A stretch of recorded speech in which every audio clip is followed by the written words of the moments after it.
Bengawan Solo bukanlah sembarang sungai. Ia merupakan sungai terbesar dan terpanjang di Pulau Jawa.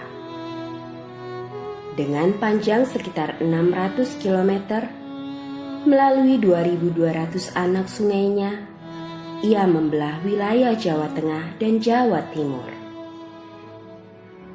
Kebesaran Sungai Bengawan Solo tak hanya terletak pada tubuhnya. Ia telah menjadi saksi atas rangkaian demi rangkaian sejarah yang menjadikan sungai ini berperan penting pada peradaban Jawa. Sejarah lahirnya Keraton Surakarta pun turut mengalir bersama airnya. Bahkan, penentuan letak keraton didasarkan pada wilayahnya yang berada di dekat Bengawan Solo. Di antara Sungai Bengawan Solo dan Keraton Surakarta inilah tersyiar sebuah legenda yang bernama Raja Mala.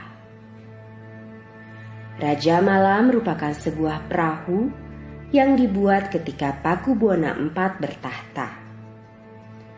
Hal itu merupakan respon atas pemberian Gubernur Jenderal Willem Daendels berupa perahu yang di ujungnya terdapat cantik atau hiasan berupa perempuan Belanda kepada Pakubuwana IV.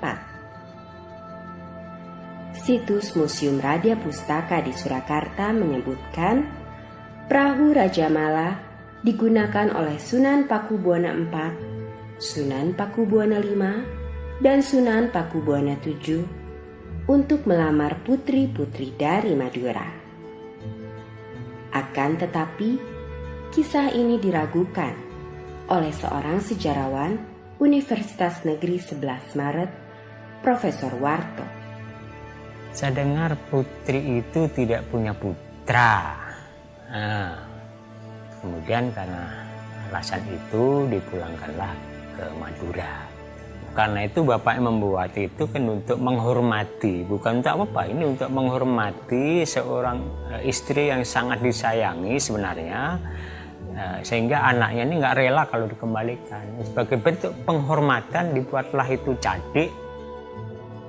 Sementara itu, pengajar yang juga peneliti perahu Raja Mala di Institut Seni Indonesia ISI Solo, Sulistyo Djoko Suryono, mengatakan hal yang sama sekali jauh berbeda.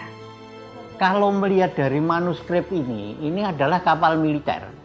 Ya, kapal militer. Saya percaya itu ada gudang senjatanya kok, bukan kapal transport. Bentuk kapal dalam babat itu lebar. Ini 7 meter, kemudian panjangnya 71 meter. Jadi di situ ada cantik Rajamala yang seperti di keraton di Museum Radia Pustaka. Kemudian ada meriam 6, kemudian bedil, kemudian pistol, kemudian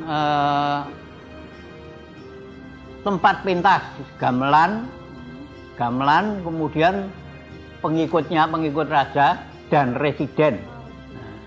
Kemudian di situ ada tempat berhias, panti singset, kemudian ada lagi tempat tidur, kemudian gudang senjata. Nah, terakhir adalah jamban. Nah, itu ruangnya itu.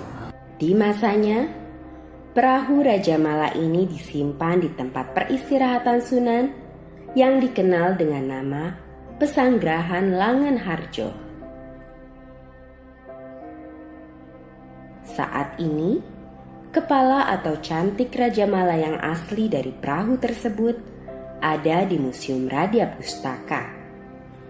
Sementara, replika dari cantik tersebut juga dapat dilihat di Pesanggrahan Langen Harjo dan Museum Keraton Surakarta.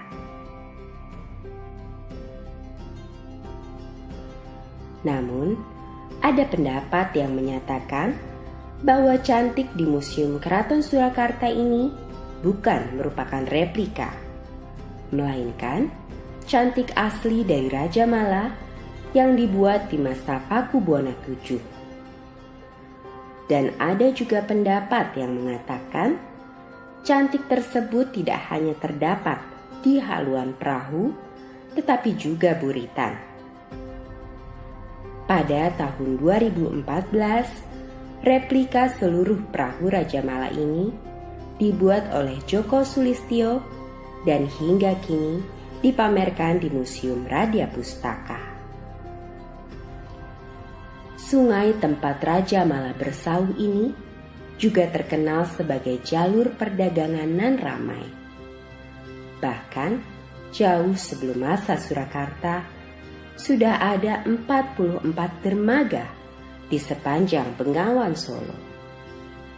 Dan sampai kemudian hari, para pedagang pun masih menggunakan aliran sungai sebagai sarana transportasi. Waktu itu Bengawan Solo satu-satunya sarana transportasi, jalur transportasi yang menghubungkan daerah pedalaman ke daerah pesisir. Karena belum ada kereta api, jalan darat yang Surabaya Solo kan belum ada itu. Nah, itu satu-satunya jalan yang memang sangat utama waktu itu. Jadi periode Kartosuro ke Surakarta, ada namanya industri batik yang dikembangkan di Laweyan. Pedagang-pedagang Laweyan ketika ingin menjual hasil produksinya ke luar Jawa atau ke tempat lain, itu selalu memanfaatkan Bengawan Solo. Sementara itu, di masa Republik Indonesia, Sungai Bengawan Solo juga pernah menjadi saksi bisu atas terjadinya kekerasan politik. Pada 1965, di bawah jembatan Bacem, mayat-mayat dialirkan bersama alirannya.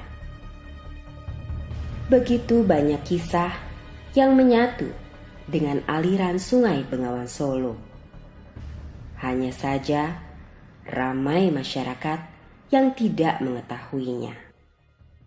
Problemnya sekarang, karena kita tidak tahu banyak sejarah mengenai Bengawan, orang dengan mudah melupakan fungsi-fungsi yang ditinggalkan Bengawan. Akhirnya orang tidak mau merawat itu. Bengawan lalu dianggap tempat pembuangan sampah. Semua limbah masuk ke sungai. Untuk menjaga memori kolektif atas Bengawan Solo, pemerintah kota Surakarta pun mencoba mengembangkan wisata sejarah.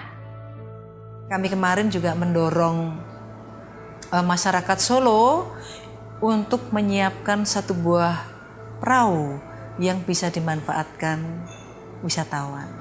Jadi kalau grand design secara keseluruhan berkaitan dengan penataan sungai itu sendiri dilaksanakan oleh Balai Besar Bengawan Solo, namun kalau berkaitan dengan kepariwisataan adalah oleh pemerintah kota Surakarta. Jika benar roda sejarah bergerak memutar, semestinya kejayaan Bengawan Solo dapat berulang kembali. Karena pada alirannya lah nadi peradaban Jawa berdenyut. Di musim kemarau tak berapa ilmu,